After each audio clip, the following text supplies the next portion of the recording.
With Nairobi ranked as the world's leading destination, Ruto took the opportunity to applaud the country on the strategies put in place to ensure a favorable business environment, not only for locals, but also to woo more investors in a bid to revive the country's economy. Stanley Lugaria with a report. Set to address the bicameral House, President William Ruto, after making his way to Parliament buildings amid high security and inspecting the Guard of Honor, proceeded to preside over his first ever State of Nation address with key senior government officials present, among them Chief Justice Martha Koome and his Deputy Philomena Mwilu. Our economy is firmly interconnected with regional, continental, and global economic systems. Our security and stability is likewise integrated with those of our neighbors. Kenya has a fundamental, essential, legitimate, and clear interest in conducting robust diplomacy in form of bilateral and multilateral engagements.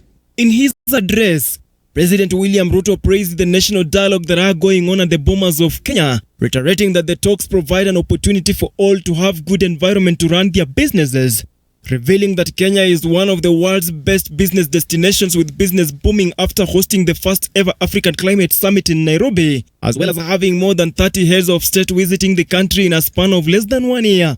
For the last 12 months, we have continued to fulfill our international obligations through Kenya's leadership in the international arena.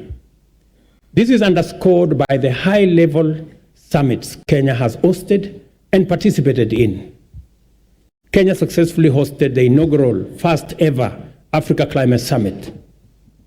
We also hosted the 43rd ordinary session of the Executive Council, the 5th mid-year coordination meeting of the Africa Union and the regional economic communities, and the first ever African edition of the Berlin Climate and Security Conference in Nairobi.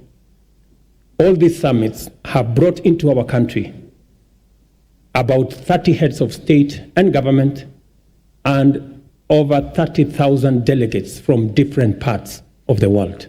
According to the president, law enforcers have been able to tackle cases of insecurity within the country's economic hubs, more so after the chaos and destruction of property witnessed during the anti-government demonstrations, insisting that his administration will continue to prioritize safety of the businessmen and women in the country. Partisan process of national dialogue that has enabled our leaders to find common ground on many of the issues whose resolution will accelerate our transformation, deepen our democracy, and enhance national unity. Specifically, I thank the two co-chairs, my good brother, Stephen Kalonzo Musyoka, our former president, and the leader of majority in the House, Kimani Ichung'wah, for doing a wonderful job.